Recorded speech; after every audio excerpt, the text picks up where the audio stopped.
Aujourd'hui, j'ai décidé d'assumer pleinement mon statut de théoricien du complot et je voudrais vous raconter une histoire complètement fictive pendant 1 heure. Et c'est une histoire qui va vous brosser toute la logique qui sous-tend cette pseudo-pandémie de Covid-19. En fait, comme vous allez le découvrir dans cette vidéo, qui est une vidéo fondamentale et que je vous invite tout de suite à liker, à partager et à télécharger parce qu'elle ne va pas rester très longtemps sur YouTube.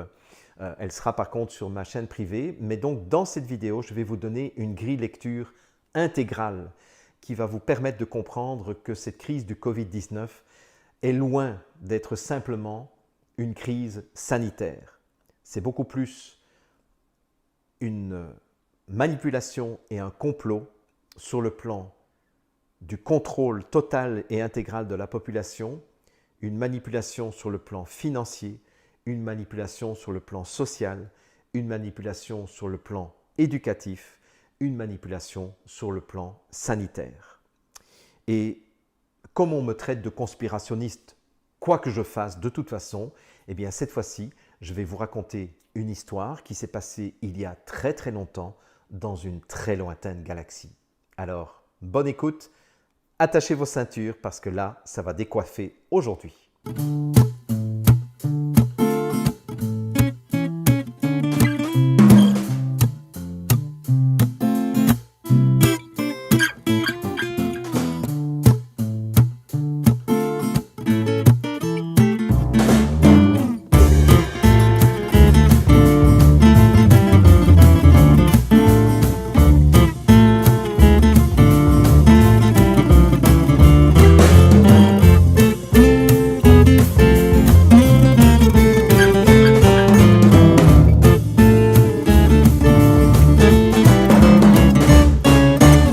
Bonjour et bienvenue dans cette nouvelle conversation du lundi, la conversation numéro 44 du 29 juin 2020. Eh oui, c'est déjà la 44e émission. Je ne pensais pas être aussi bien inspiré lorsque fin juillet 2019, j'ai démarré ma toute première conversation du lundi en disant « Nous allons cheminer ensemble pendant 1 an sur la thématique du conditionnement et du déconditionnement, comment nous sommes conditionnés sur le plan collectif et comment nous pourrions nous déconditionner. » Parce qu'effectivement, je ne pensais pas du tout, et je ne savais pas du tout, parce que je n'étais pas dans les secrets des dieux ni de l'élite mondiale, que nous allions vivre en direct la plus grande opération de propagande et la plus grande opération de complot mondial contre une bonne partie de la population mondiale.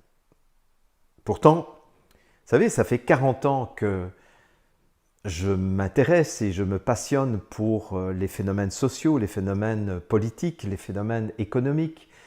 Ça m'a toujours intéressé de voir comment les dirigeants de ce monde, les puissants de ce monde, tentaient de faire passer leurs mensonges pour des vérités et complotaient dans un cercle très restreint, dans un cénacle très restreint, pour s'enrichir de plus en plus au détriment d'une part de plus en plus importante de la population.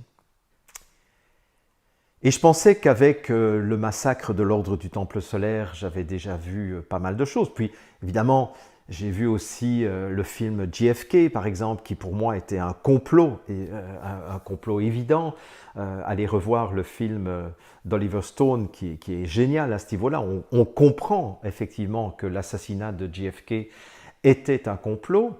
Je pensais qu'avec l'assassinat de l'ordre du Temple solaire, ordonné par les services français de contre-espionnage, je pensais avoir vu le plus grand complot de mon existence. Puis après, il y a eu le complot du 11 septembre où on a fait croire à la population mondiale que c'était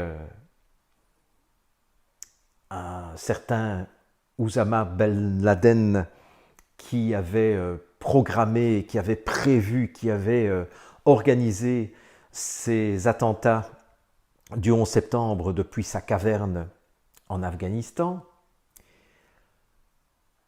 Et bien entendu, pour moi, il était très clair que c'était un complot qui n'avait absolument rien à voir avec Oussama Ben Laden.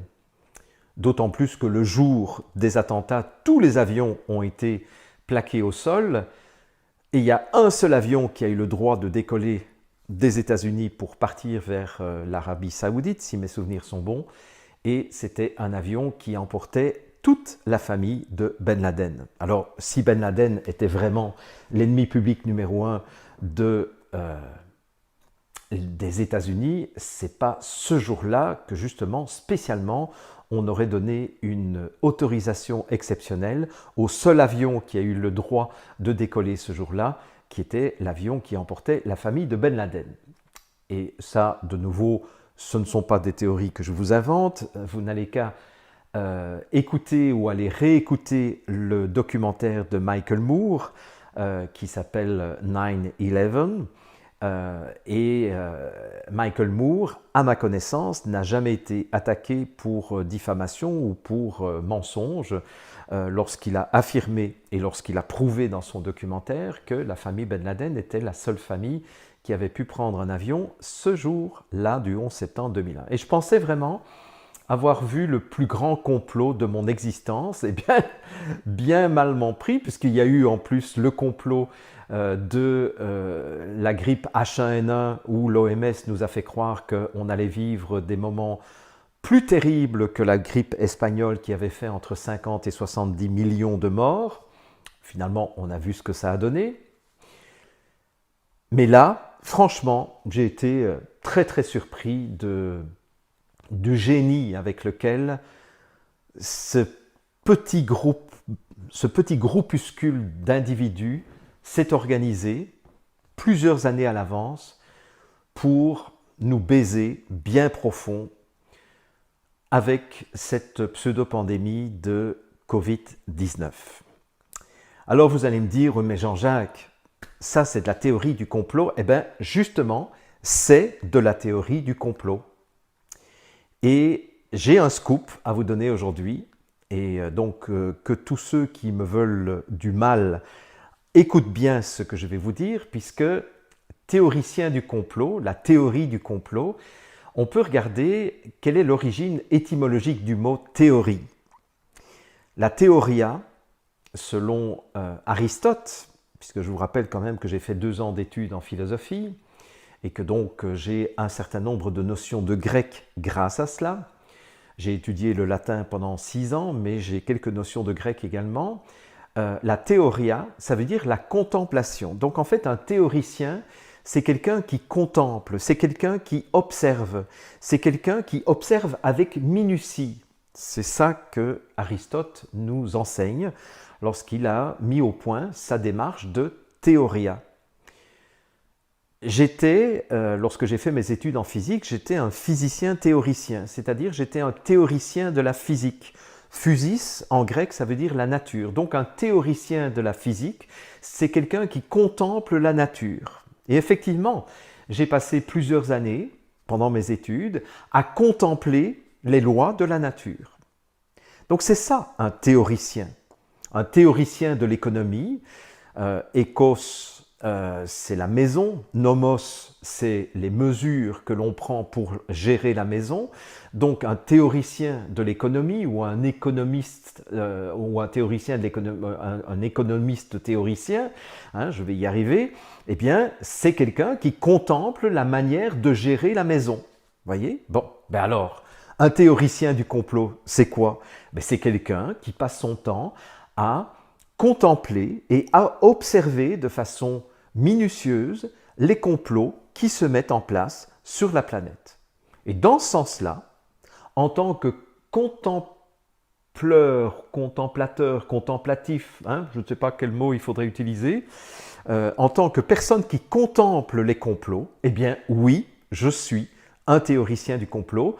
Et non seulement je suis un théoricien du complot, mais je suis très fier d'être théoricien du complot. En fait, je vous avoue, je vais vous faire un aveu, c'est que ces derniers mois, j'avais très très peur d'être de nouveau catalogué dans la catégorie des théoriciens du complot, jusqu'à ce que je me dise, mais en fait, Jean-Jacques, t'es un imbécile, parce qu'un théoricien, c'est quelqu'un qui contemple. Je me suis souvenu tout à coup d'Aristote, vous voyez, j'étais tellement focalisé sur le Covid-19 que j'avais oublié mon ami Aristote, qui d'ailleurs est considéré dans le courant de la pensée occidentale comme étant le père de la démarche scientifique, hein, alors que Platon est plutôt considéré comme le père de la démarche philosophique, de la démarche métaphysique. Bon. Donc je me suis dit, mais Jean-Jacques, t'es un imbécile, t'es un con, quoi. T'as eu peur pendant plusieurs mois qu'on te traite de complotiste. De toute façon, ça n'a pas raté. Dès que tu as commencé à dénoncer le fait que cette pandémie était une pseudo-pandémie, dès que tu as commencé à dire que les chiffres étaient gonflés en donnant les preuves, dès que tu as commencé à raconter un certain nombre de choses, tous les médias dominants t'ont traité de complotiste, de conspirationniste, de gourou, de secte, de manipulateur.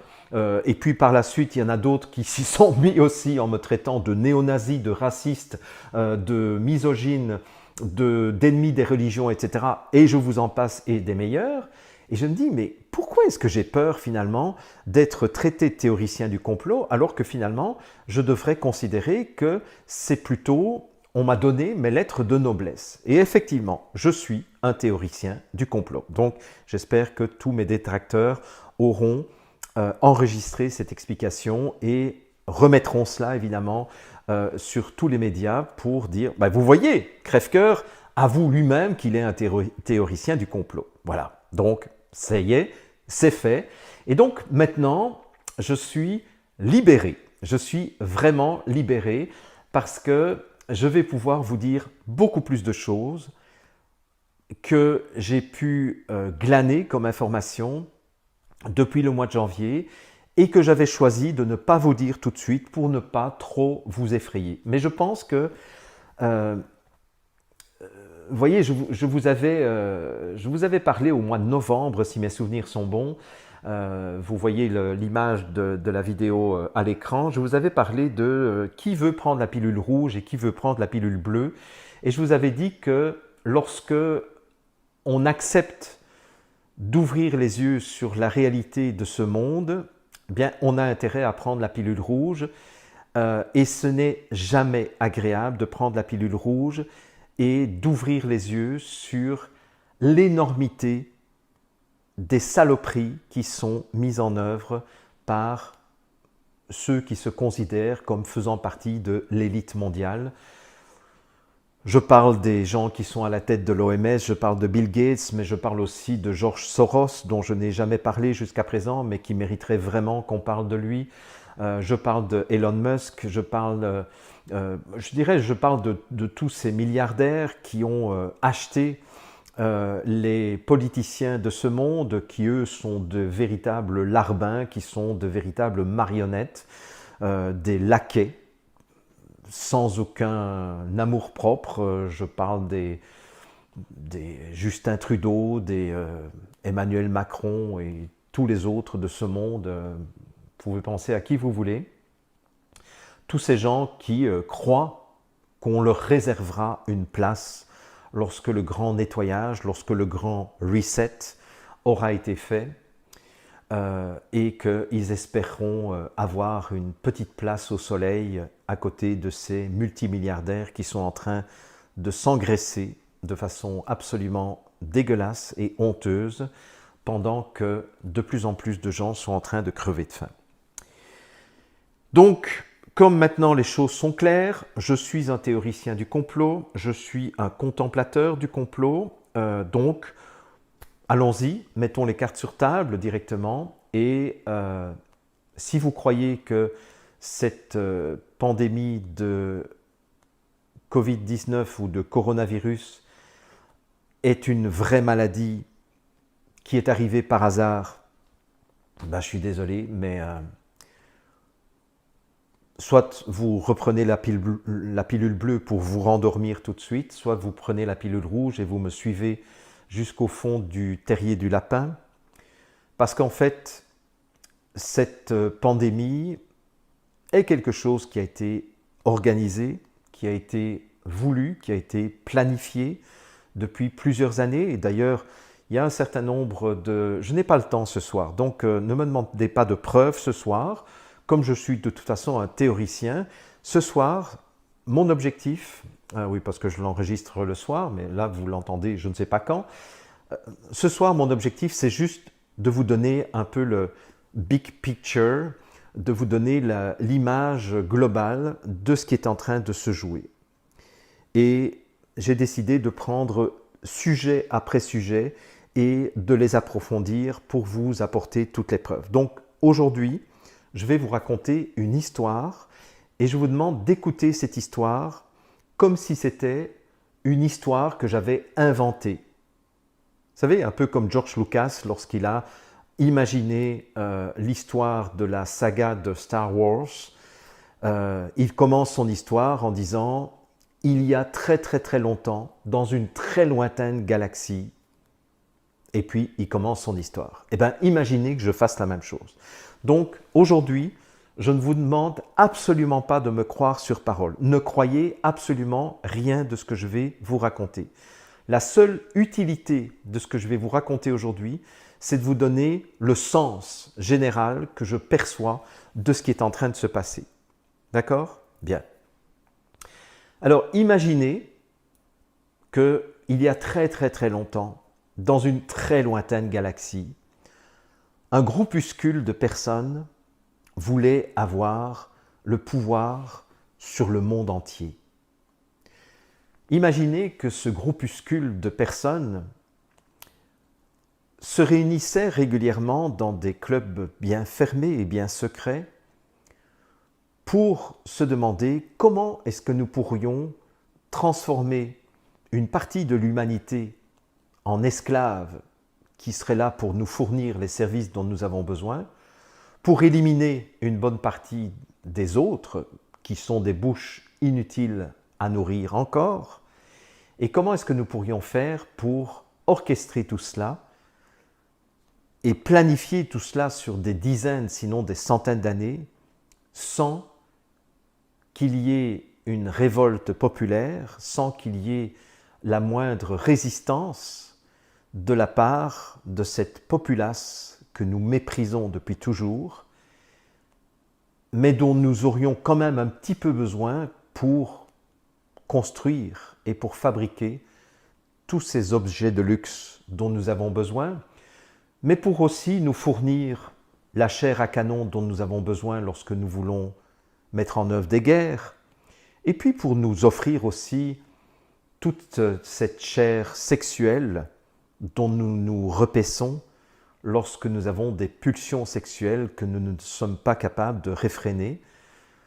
Pulsions sexuelles vis-à-vis de prostituées, femmes, hommes, mais surtout, parce que c'est ça qui nous intéresse le plus, bien entendu, de pouvoir profiter de toute cette chair délicieuse des enfants de très bas âge, que nous pourrons violer à souhait, que nous pourrons torturer, que nous pourrons tuer finalement dans des meurtres rituels et dont nous pourrons boire le sang pour prolonger de façon presque indéfinie notre longévité, notre espérance de vie.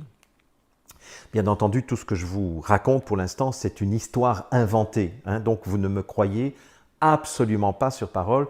Bien entendu, la pédocriminalité, ça n'existe pas, la prostitution, ça n'existe pas non plus, et tous ces gens qui sont multimilliardaires l'ont été parce qu'ils ont été beaucoup plus courageux que les autres et ils ont été beaucoup plus méritants que les autres. Donc ils n'ont rien volé à personne, ils ont joué les règles du jeu comme les autres personnes. Hein. Donc je rappelle quand même que c'est une histoire que je vous raconte. Bien. Mais donc, pour être les maîtres du monde, il faut avoir énormément d'argent et donc c'est là qu'il a fallu mettre en place, il y a très très longtemps, dans une très lointaine galaxie, un système économique qui faisait semblant d'être un système honnête, un système loyal, mais qui ne profitait finalement qu'aux riches. Et Le système qui a été mis en place, c'est très simple, c'est un système où le principe de base, c'est que si tu veux de l'argent, eh bien tu empruntes de l'argent, mais tu vas me rembourser cet argent avec un intérêt. Mon cher petit couillon, à qui je prête de l'argent et que je vais plumer petit à petit. Parce qu'évidemment, vous comprenez bien qu'à ce jeu-là, lorsqu'un banquier prête de l'argent avec un taux d'intérêt, vous allez devoir, vous, travailler pour non seulement obtenir de l'argent pour rembourser le capital, mais vous allez aussi devoir travailler pour rembourser l'intérêt. Ce qui fait que la personne qui vous a prêté de l'argent, elle n'a pas travaillé et il lui suffit d'attendre suffisamment longtemps pour que cet argent, cet excédent, ce surplus de vie, puisque finalement du temps c'est de la vie et comme le temps c'est de l'argent, c'est-à-dire que plus vous allez travailler, plus vous allez recevoir un salaire de misère, juste suffisamment pour pouvoir survivre, eh bien tout cet argent va enrichir petit à petit les banques. Bon, évidemment ça n'a pas été assez vite pour ces gens de la finance, donc ils ont multiplié les lois financières de telle sorte qu'il puisse y avoir des coûts absolument extraordinaires. Alors là, je pourrais vous expliquer, je pourrais rentrer dans le détail de comment en quelques heures, en quelques jours, des fortunes représentant des milliards ou des centaines de milliards de dollars peuvent changer de main. Par exemple, il suffit de faire s'effondrer la bourse, de créer un crash et de suivre un modèle très particulier qui permet à ceux qui peuvent anticiper le crash de s'enrichir grâce au crash. Vous pouvez aussi, grâce à un crash, racheter des entreprises à une portion congrue de sa valeur, simplement parce que le cours de la bourse s'est effondré. Vous le saviez, donc vous aviez retiré toutes vos actions de la bourse juste avant qu'elles ne s'effondrent. Et puis, avec l'argent que vous avez récupéré des ventes des actions, eh bien, vous pouvez racheter au dixième ou au centième du prix une entreprise qui vous intéressait et puis hop, la bourse remonte et là vous êtes devenu propriétaire d'une entreprise qui valait, je ne sais pas moi, 10 milliards, vous l'avez acheté 100 millions, eh bien vous l'avez acheté donc à 1% de la valeur de l'entreprise et puis hop, la bourse remonte et la propriété a changé de main. Mais ce n'était pas encore assez, donc à ce moment-là, il y a eu des décisions dans les années 70 pour que l'argent que les États produisaient soit emprunté à des banques privées, de telle sorte que les États ont commencé à s'endetter de plus en plus pour rembourser des intérêts sur la fabrication de la monnaie à partir d'une planche à billets. Et qui a payé les intérêts que les États devaient à ces banques privées? Eh bien, évidemment, c'était vous et moi, c'est-à-dire les travailleurs qui travaillaient de plus en plus et qui avaient de moins en moins de possibilités ou de pouvoir d'achat dans un système où on nous répète depuis des années et des années et des années, en fait on nous répète ça depuis 1973, que c'est la crise et qu'on va bientôt relancer l'emploi, on va bientôt relancer l'économie et qu'on va s'en sortir de la crise. En fait, depuis 1973, tout est organisé pour que nous puissions jamais sortir de la crise. Bon, donc il y a eu encore plein de choses au niveau financier, je pourrais encore continuer comme ça, mais dans mon histoire, c'était pas suffisant de jouer avec les finances comme ça, de telle sorte que l'argent travaille pour générer encore plus d'argent, pendant que des pauvres cons, comme vous et moi, on continue à travailler en payant nos impôts, en payant de plus en plus d'impôts pour enrichir des banques privées qui sont de plus en plus riches en faisant de moins en moins de choses. Mais ça ne permettait pas encore d'être assuré qu'il n'y aurait pas de révolution sociale lorsque on allait aller plus loin pour priver les gens de leurs droits et de leur liberté. Donc en fait, qu'est-ce qu'il fallait faire? Il fallait rendre les gens beaucoup plus cons. Ben oui. Alors, comment est-ce qu'on s'y prend pour rendre les gens beaucoup plus cons? Eh bien, on va agir au niveau de l'éducation et au niveau de l'école. Je ne sais pas si vous avez remarqué, en tout cas ceux qui ont un certain âge, Et là, je vais commencer à parler comme un vieux parce que j'ai 59 ans. Je sais, ça ne se voit pas, merci beaucoup. Mais les vieux, en tout cas ceux qui ont 60 ans et plus, eh bien, ont assisté à la dégradation de la qualité de l'enseignement scolaire. Jusque dans les années 70, l'école était un endroit pour apprendre aux élèves à réfléchir, à constituer une pensée critique, à être capable de comprendre un texte, à être capable de pousser un raisonnement très loin, à avoir une excellente orthographe, à avoir une excellente maîtrise de la langue également. Pour avoir parlé un jour avec un docteur en linguistique, il me disait que notre capacité à penser est directement liée à notre capacité à formuler notre pensée et donc notre capacité à maîtriser la langue et le vocabulaire, la richesse de vocabulaire dont nous disposons pour nous exprimer. Si vous regardez bien ce qui s'est passé à partir des années 70 dans la plupart des pays occidentaux, c'est qu'il y a eu des réformes les unes après les autres de l'enseignement, soi-disant au nom du progrès, mais en fait ces réformes ont toutes été dans un même sens, elles ont été dans le sens du nivellement par le bas, avec un taux d'exigence de moins en moins élevé au niveau des écoles, avec un niveau de maîtrise de la langue française ou de la langue anglaise ou de la langue allemande, peu importe, de plus en plus bas, de plus en plus déficient, avec une largeur de vocabulaire de plus en plus restreinte, une envergure de vocabulaire de plus en plus restreinte, de telle sorte qu'aujourd'hui, on connaît dans les sociétés riches, dans les sociétés occidentales, près de 50% d'analphabètes fonctionnels. Alors ça veut dire quoi un analphabète fonctionnel? C'est pas quelqu'un qui n'est pas capable de lire. Ça, c'est un analphabète tout court. Un analphabète fonctionnel, c'est quelqu'un qui est capable de lire un texte et après avoir lu ce texte, ne fût-ce qu'un paragraphe ou une page, est absolument incapable d'expliquer ce qu'il vient de lire. C'est-à-dire qu'il n'a pas compris ce qu'il vient de lire. Ça, c'est ce qu'on appelle un analphabète fonctionnel. Et sachez que en Belgique, en France, en Suisse, au Québec, aux États-Unis, on compte entre 35 et 55% d'analphabètes fonctionnels. C'est-à-dire des gens qui ne sont plus capables de prendre un livre et de s'instruire en lisant un livre. Donc, ils vont être réduits à s'informer auprès des médias mainstream.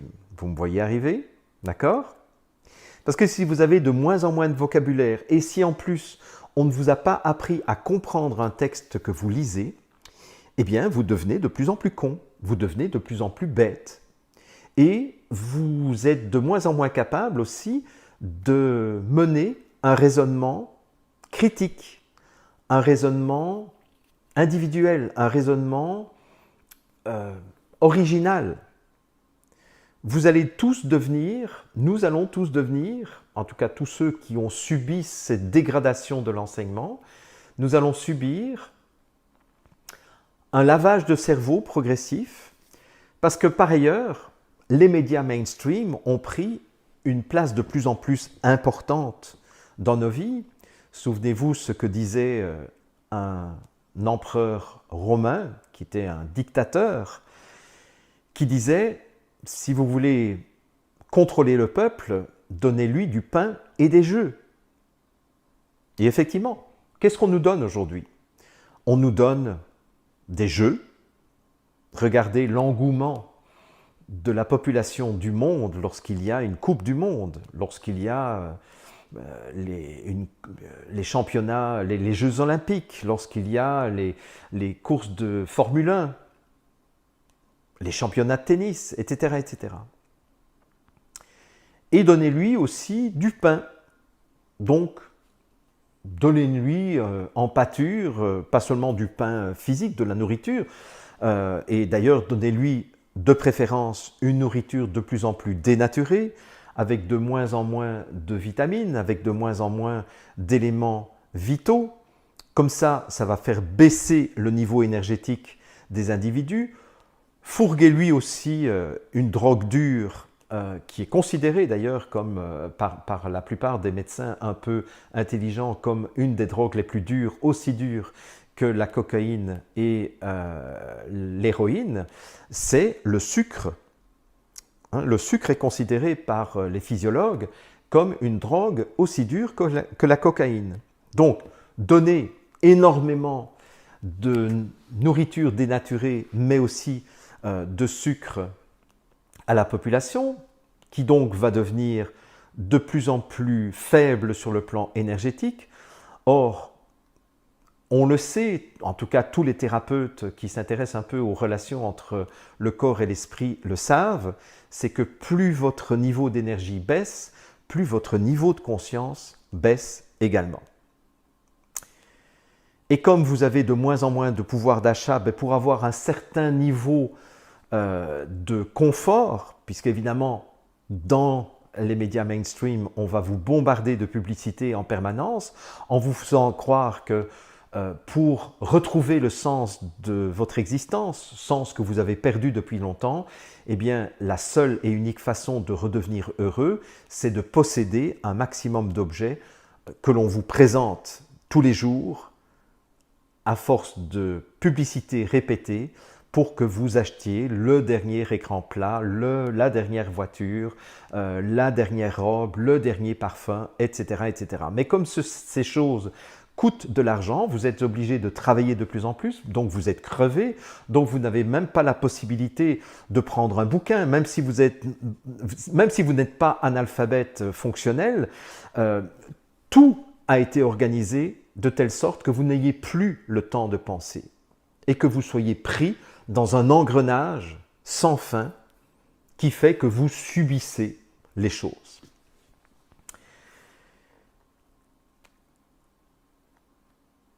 Alors, je ne vous parle pas non plus évidemment mais je vous en parle évidemment, puisque j'ai décidé maintenant d'assumer mon statut de théoricien du complot. Donc je vous rappelle encore une fois, un théoricien du complot, c'est quelqu'un qui contemple les complots.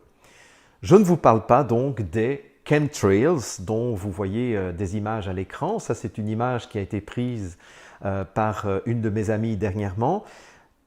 Si vous pensez encore en voyant des traînées comme celle-là que c'est un avion de ligne dont le pilote a oublié sa boîte à lunch et a fait demi-tour pour retourner à l'aéroport pour aller chercher sa boîte à lunch, c'est que vraiment vous lisez beaucoup trop d'histoires de contes de fées. Ces chemtrails, donc ces traînées chimiques, sont observables dans le ciel depuis le début des années 90.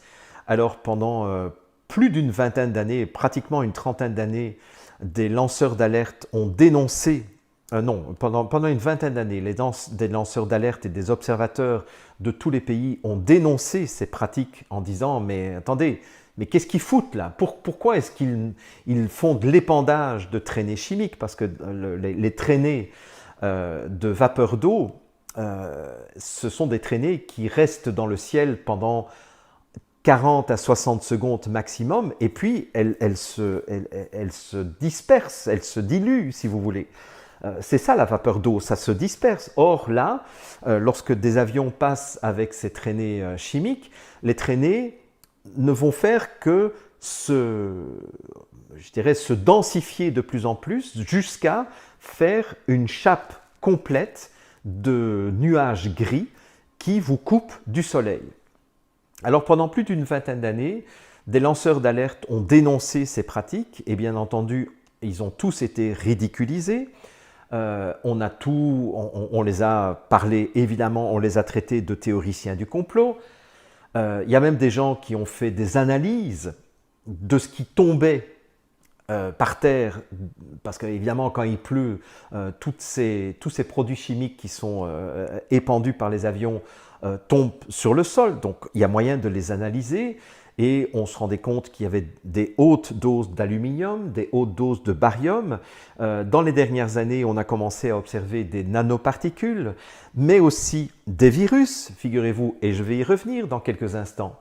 Donc, tous ces gens-là ont été maltraités par les médias pendant plus de 20 ans, malgré toutes les preuves scientifiques qu'ils apportaient avec des laboratoires indépendants. On a dit, les chemtrails, ça n'existe pas. Hein, de la même façon que les vaccins sont extrêmement sûrs, il y a absolument aucun problème d'effet secondaire au niveau des vaccins. Donc on peut se demander pourquoi, rien qu'aux États-Unis, l'Institut de compensation des accidents vaccinaux a distribué plus de 4,3 milliards de dollars rien qu'aux Américains sur ces 15 dernières années. Hein, si vraiment il n'y a pas d'effet secondaire des vaccins, ça c'est aussi de la théorie du complot. Mais donc, depuis quelques années, tous les gouvernements, les uns après les autres, reconnaissent qu'ils ont participé à des programmes de géo-ingénierie, c'est-à-dire l'épandage par avion, pour essayer de limiter le réchauffement climatique. C'est-à-dire que ce qui a été nié pendant 20 ans, lorsque les lanceurs d'alerte disaient « Eh, oh, on est en train de nous balancer sur la gueule là, de l'aluminium, du barium, des nanoparticules et des virus », pendant 20 ans, les instances officielles ont dit « non, non, non, non ». Et puis maintenant, ils disent « oui, oui, on a utilisé la géo-ingénierie pour essayer de lutter contre le réchauffement climatique ». Non, mais c'était des conspirationnistes qui vous ont raconté ça entre le début des années 90 et le début des années 2010. Voyez? Ça va? Bon.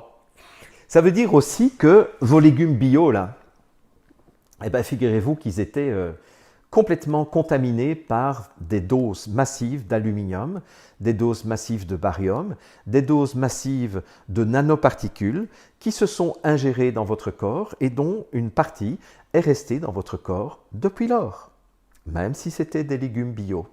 Voyez, ça c'est la mauvaise nouvelle du jour. Ça va, vous reprenez une pilule rouge là en attendant parce que je n'ai pas fini avec mon histoire.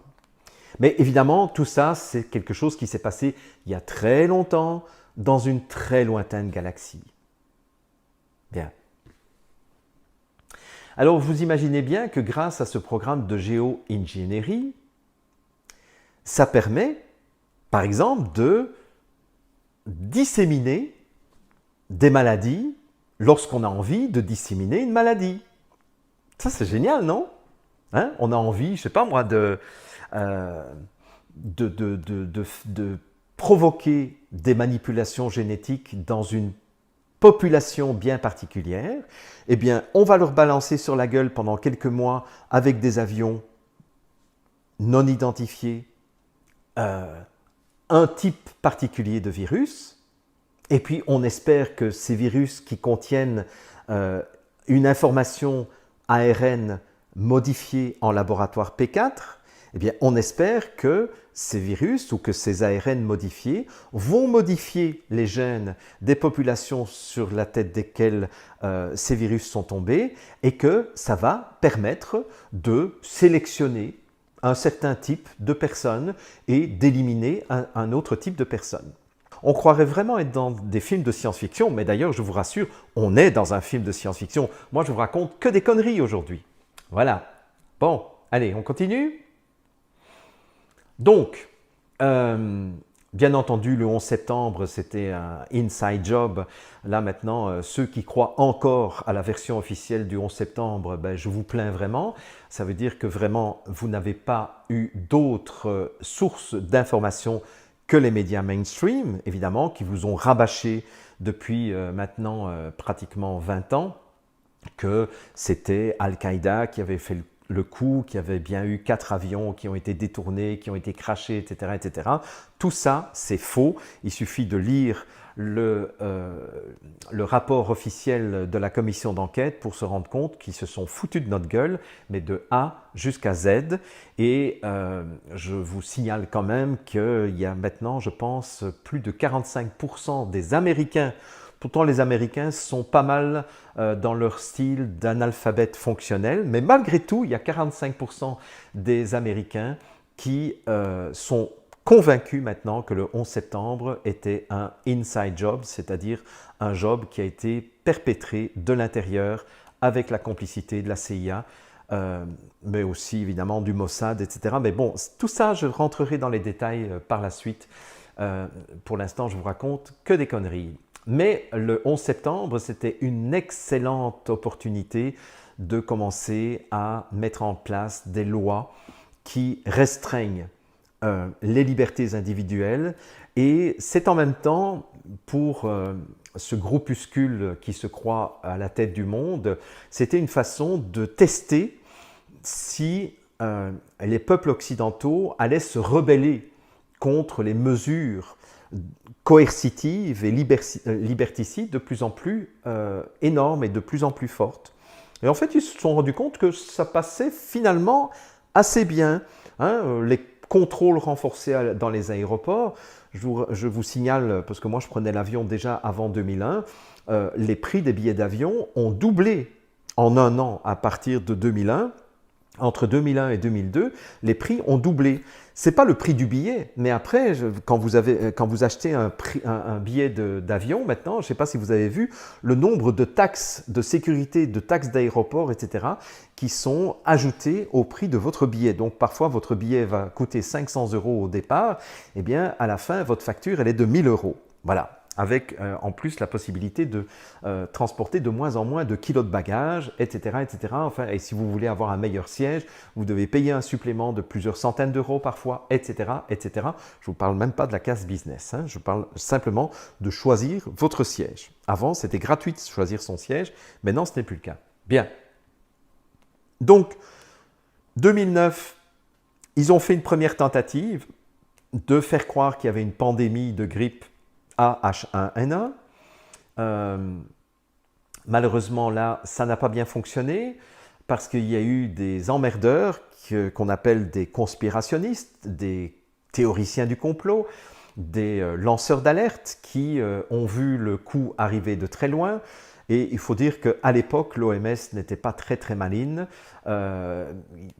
Toute l'information était facilement accessible. C'est comme ça qu'on a tout de suite eu accès à la composition du fameux vaccin H1N1. Donc, j'ai fait partie de ces lanceurs d'alerte qui ont alerté la population en disant « n'allez certainement pas vous faire vacciner ». Ils ont foutu beaucoup plus de saloperies que d'habitude dans les vaccins. Et ceux qui ont été se faire vacciner, un certain nombre d'entre eux, en tout cas, s'en souviennent encore. Ça s'est traduit par des décès, ça s'est traduit par une épidémie de narcolepsie. Ça, ce sont tous des faits qui sont avérés, qui ont été observés par les agences de surveillance sanitaire. Mais n'empêche que ça a permis à l'OMS en 2010 de tirer les enseignements de ce qu'ils avaient fait pour y aller plus fort et pour s'en sortir beaucoup mieux que la manière lamentable dont il s'y était pris en 2009. Et donc nous voilà en 2020 et nous sommes donc face à une pseudo-pandémie qui donc a fait moins de morts qu'une grippe saisonnière habituelle. Alors je ne dis pas qu'il n'y avait pas de virus, en tout cas je ne dis pas qu'il n'y avait pas une maladie, mais il est quand même assez curieux, et ça j'en ai parlé dans une vidéo précédente, je ne sais plus laquelle, mais enfin bon, vous trouverez. Il y a quand même des choses de plus en plus troublantes qui montrent que les populations qui ont été les plus touchées par ce soi-disant Covid-19 étaient des populations qui avaient été lourdement vaccinées avec un vaccin expérimental, un nouveau vaccin, un nouveau type de vaccin pendant l'automne 2019. Bon. Mais on pourrait aussi effectivement faire comme autre hypothèse que certaines personnes ont été infectées particulièrement par les retombées des chemtrails qui ont été assez intense pendant l'automne 2019. Je ne sais pas si vous vous souvenez, mais le ciel était très très gris dans beaucoup de pays. Et d'ailleurs, moi je me souviens, j'étais en colère permanente en disant « Mais merde, laissez-nous notre ciel bleu, laissez-nous notre soleil. Pourquoi est-ce que vous venez faire de l'épandage comme ça ?» Donc vous aviez des avions qui allaient dans un sens, les avions qui allaient dans l'autre sens, des avions qui faisaient demi-tour pour pouvoir faire comme un tracteur ou comme un tracteur dans un champ, hein, c'est-à-dire on fait le truc comme ça et puis on rentre à l'aéroport par la suite, quoi. J'étais vraiment furieux. Comme par hasard, il y a eu une pandémie, enfin une épidémie, hein, qui a été qualifiée de pandémie tout à fait erronément, où on a confiné 4 milliards d'individus. Mais pourquoi est-ce qu'on a confiné ces individus? Pour les protéger, croyez-vous? Mais non, non. Le but était d'une part de camoufler un système économique, un système financier qui était arrivé à bout de souffle. Il faut quand même savoir que depuis le mois d'octobre, des centaines de millions de dollars étaient injectés par la Réserve fédérale américaine tous les jours dans Wall Street pour que Wall Street ne s'effondre pas. Tous les jours, la Banque centrale européenne injectait je ne sais plus combien de dizaines ou de centaines de millions d'euros pour maintenir à flot artificiellement les bourses européennes, le temps de déclencher l'opération Covid-19. Donc en fait, l'opération Covid-19, ça a été une grosse opération pour camoufler les conséquences d'une nouvelle manipulation financière comme on y avait assisté en 2008.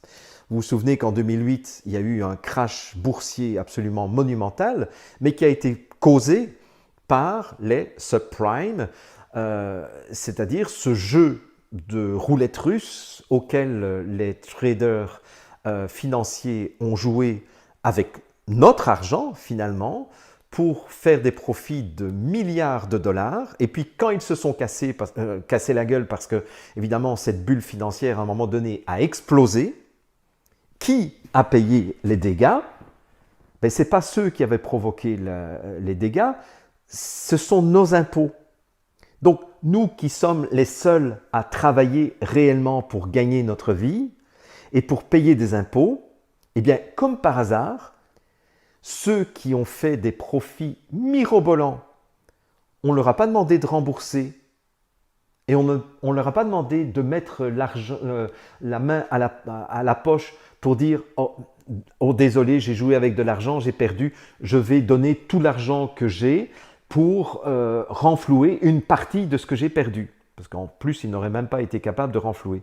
Non, non, non, on leur a dit, attendez, c'est toujours le même principe, on privatise les profits et on mutualise les pertes. Mutualiser les pertes, ça veut dire qu'on va demander à toute la population, dans sa générosité, de rembourser le crash financier qui a été provoqué par les banques. Ce qui fait que l'année suivante, l'année 2009, comme par hasard l'année de la grippe H1N1, les banques ne se sont jamais aussi bien portées.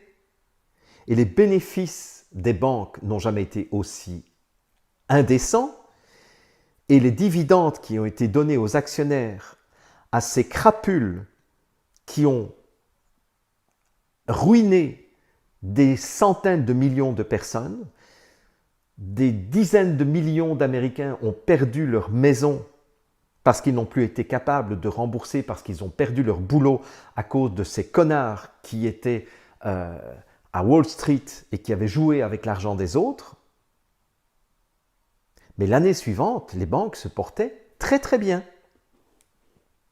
Les compagnies pharmaceutiques en 2010 se portaient très très bien parce qu'ils avaient vendu des centaines de millions de doses de vaccins qui n'ont servi à rien, si ce n'est à empoisonner une petite partie de la population qui avait accepté de rentrer dans ce jeu. Donc on est dans le même schéma. Nous sommes dans un coup d'État, dans un hold-up, où cette fois-ci, ils ont décidé d'y aller beaucoup plus fort. Non seulement ils ont camouflé donc ce crash financier qui était de nouveau provoqué par les banques, mais ils ont décidé de mettre à mort les petites et moyennes entreprises, ils ont décidé de mettre à mort tous les travailleurs autonomes, les travailleurs indépendants, les travailleurs en libéral.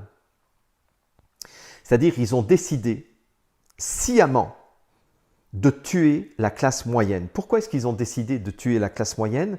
Parce que la classe moyenne, et ça dans l'histoire, on le sait depuis plusieurs siècles, toutes les révolutions ont démarré par les classes moyennes, avec les aristocrates qui faisaient mousser la classe moyenne, mais c'était les classes moyennes qui montaient aux barricades, qui allaient reprendre le pouvoir, etc., etc.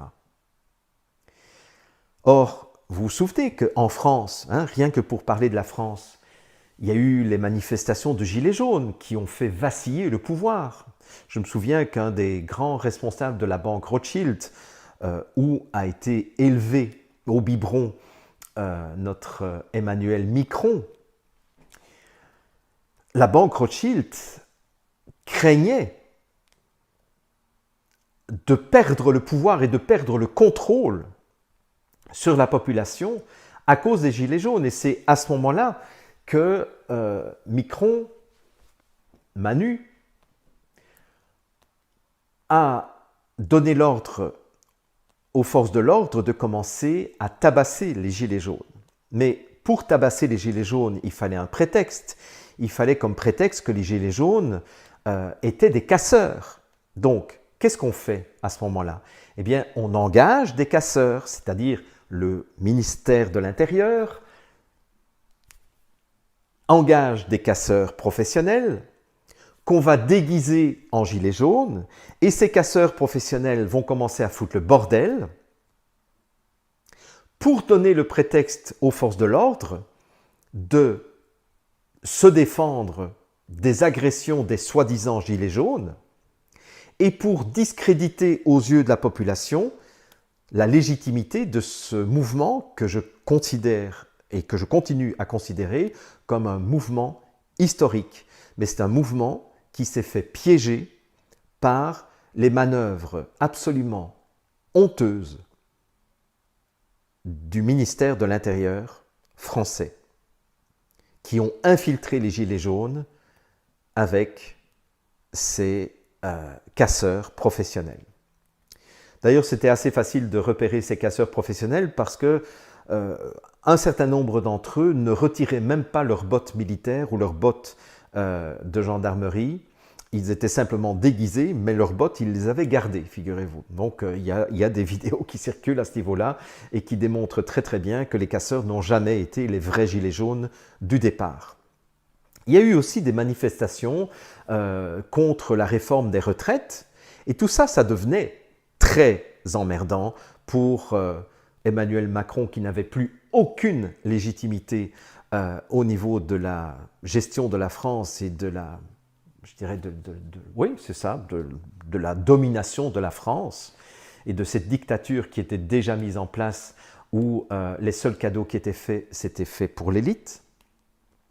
Donc, c'était très opportun de terroriser la population avec un matraquage médiatique tous les jours, en vous faisant peur et en vous terrorisant avec la peur de mourir, avec des chiffres qui étaient artificiellement gonflés. Alors c'est vrai qu'il y a eu quelques morts, il y a eu quelques centaines de milliers de morts, mais vous savez, pas beaucoup plus et même moins que la grippe ordinaire, et qu'on ne vienne pas me dire une fois de plus que le confinement a sauvé des dizaines de millions de vies. Ce n'est pas vrai, le confinement a tué davantage de personnes qu'elle n'en a sauvé. Ça, je vous ai déjà montré des émissions et je vais faire d'autres émissions qui vous prouveront cela. Donc, de nouveau, ne me croyez pas. Essayez simplement de comprendre la logique qui est là derrière. Parce que la logique qui est là derrière, c'est donc de tuer les classes moyennes pour ne plus avoir de gens qui vont protester dans les rues. Ça va?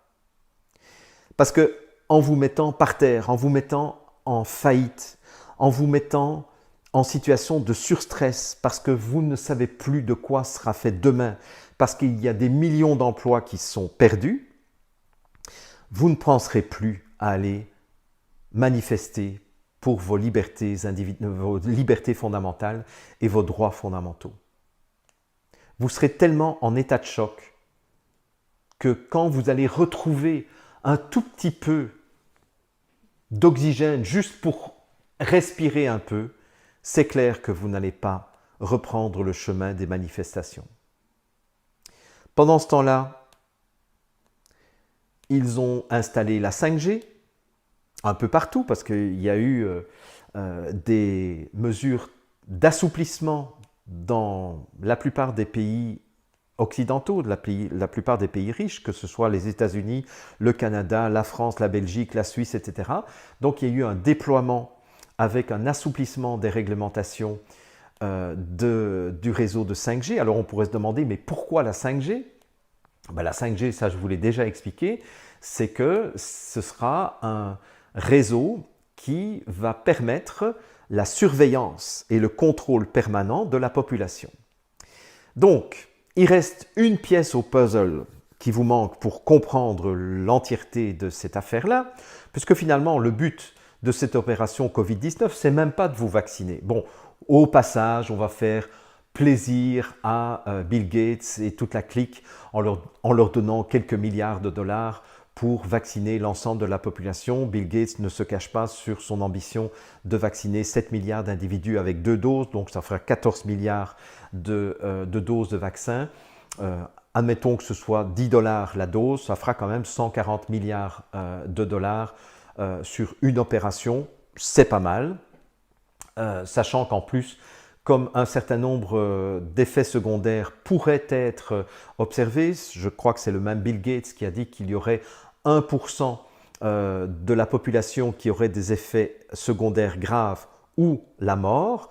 Donc sur 7 milliards d'individus, ça ferait donc 70 millions de personnes qui pourraient avoir des effets secondaires.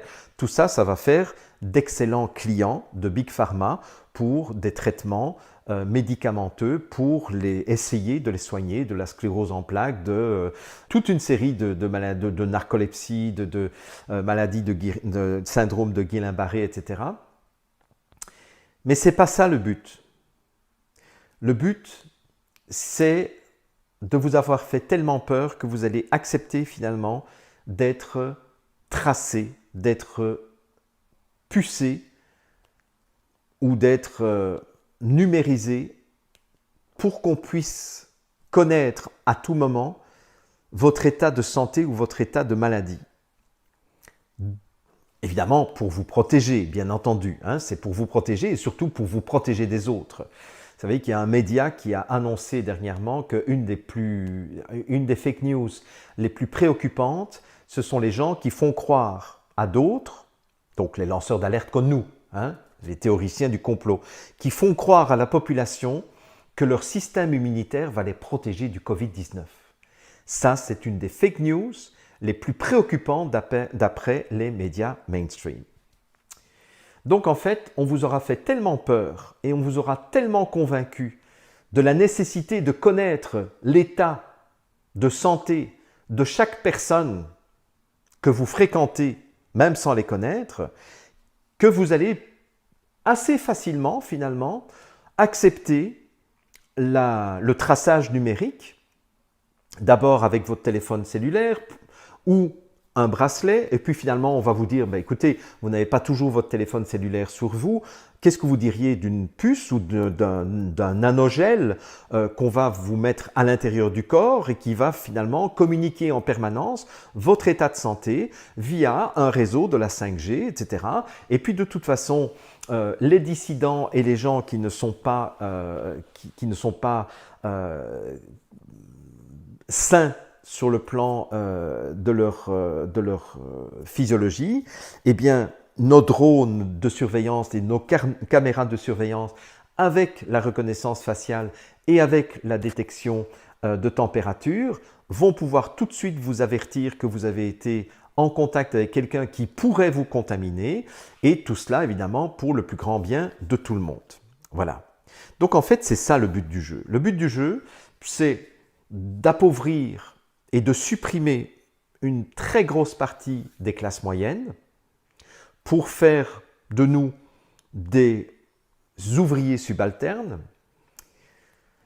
et puis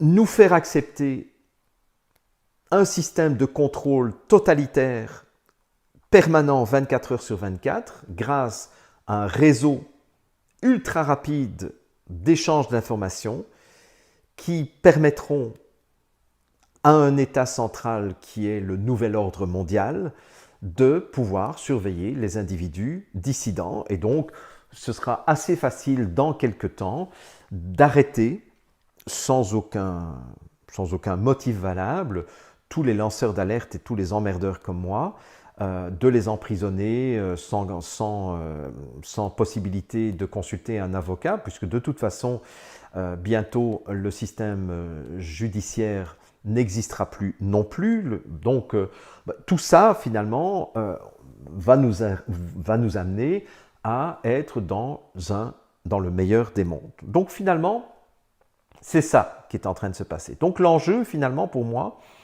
ce n'est même pas de est-ce qu'on va être vacciné ou pas. À la limite, c'est un détail. Bill Gates a quand même dit que lorsqu'il investit dans un programme de vaccination $1, il fait un bénéfice de $20. Enfin, il a un retour sur investissement de $20, donc ça lui fait quand même un bénéfice de 19. Donc, c'est clair qu'il y a des gros sous qui sont là. Mais finalement, le but ultime, ce n'est pas ça. Le but ultime, c'est de faire de nous des esclaves. Voilà. Donc, à partir de maintenant, moi, ce que je vous invite à faire, bien entendu, moi, je vous ai raconté une histoire. À partir de maintenant, ce que je vous invite à faire, c'est d'abord d'enregistrer tout de suite cette vidéo et de la garder bien précieusement, éventuellement de la diffuser sur les médias sociaux, mais vous risquez évidemment d'être censuré comme je vais l'être assez rapidement. Mais ce n'est pas grave, parce que j'ai plus d'un tour dans mon sac. Et je vais republier régulièrement les informations au compte-gouttes cette fois-ci, parce que là, je vous ai fait quelque chose d'assez complet. J'aurais pu encore vous parler de plein d'autres choses. Par exemple, pourquoi on a supprimé de l'enseignement de plus en plus les cours d'histoire. Parce qu'effectivement, priver un peuple de son histoire, c'est le priver aussi de points de repère pour comprendre et pour décoder le présent. Parce que qui maîtrise le passé maîtrise le présent, et qui maîtrise le présent peut maîtriser le futur. Vous voyez, donc en fait, ce qu'il fallait faire, et ça c'est superbement bien fait, c'est nous raconter des histoires, justement, des histoires qui sont totalement fausses par rapport à la réalité de ce qui s'est passé, mais comme le temps avance, on a de moins en moins de témoins directs de ce qui s'est passé au moment de la guerre 40-45, il n'y a pratiquement plus personne qui vit aujourd'hui, qui ait connu la guerre 40-45 à un âge où ils étaient déjà adultes. Ce sont des gens qui sont nés dans les années 20, donc ce sont des gens qui sont centenaires actuellement. Dans quelques dizaines d'années, plus personne ne sera des témoins directs de ce qui s'est passé au moment du 11 septembre. Et donc, on pourra nous raconter n'importe quelle couillonnade à propos du 11 septembre. Et là, on sera obligé de le croire, de la même façon qu'on croit à des histoires comme l'incendie de la bibliothèque d'Alexandrie, qui, paraît-il, ça, je n'y étais pas pour vous le confirmer, paraît-il, est un canular complet. Et là aussi, c'est quelque chose qui est totalement inventé pour justement manipuler la conscience du peuple. Voilà. Donc, ce que je vous invite à faire, à part liker cette vidéo, à part télécharger la vidéo et la reposter, la republier sur vos pages, mais la conserver surtout bien précieusement sur vos ordinateurs, c'est avec la grille de lecture que je viens de vous donner aujourd'hui, qui est une histoire fictive bien entendu, c'est d'écouter maintenant les informations qui vont vous être données dans les prochaines semaines, dans les prochains mois, et de regarder si les informations que les ministres, les chefs d'État, les médias dominants, les débunkers aussi, c'est-à-dire les gens qui critiquent les gens comme moi en disant « ouais, ben c'est des conspirationnistes ». Mais oui, moi je le confirme maintenant, je suis théoricien du complot. Je contemple les complots qui sont en train de se mettre en place. Bon. Eh bien, faites travailler votre discernement avec ce que je viens de vous raconter, en disant « Eh merde, alors je comprends maintenant pourquoi il nous parle d'une seconde vague. » La seconde vague, elle a peut-être été provoquée par les épandages de chemtrails. Et effectivement, on retombe malade. Mais on retombe malade parce qu'on nous a balancé des nanoparticules sur la gueule et on les a tous absorbés. Et ces nanoparticules peuvent être déclenchées par exemple par la 5G. Ah tiens, ah ben oui, c'est une hypothèse plausible. Je ne vous ai pas dit que c'était la vérité, hein. Jamais là. Je vous dis simplement, ayez ça comme arrière-fond d'analyse de toutes les informations que vous allez recevoir à partir de maintenant des médias mainstream et des gens qui s'époumonnent pour défendre les mensonges répétés de Big Pharma et des médias dominants. Voilà donc ce que j'avais envie de vous raconter aujourd'hui en tant que théoricien du complot. J'espère que la contemplation que je vous ai partagée va vous aider donc à comprendre et à décrypter davantage tous les mensonges qu'on va vous raconter à partir de maintenant. Voilà, alors je vous embrasse. Merci pour votre fidélité, merci pour votre soutien et je vous donne plusieurs rendez-vous cette semaine. Premier rendez-vous tous les mercredis, où je suis libre en tout cas, sur ma chaîne privée dont vous trouverez les références sous cette vidéo. Eh bien, je vous invite à des sessions de questions-réponses en direct à 20h heure européenne, à 14h heure du Québec. Tous les jeudis, je vous invite à notre émission collective L'info en question.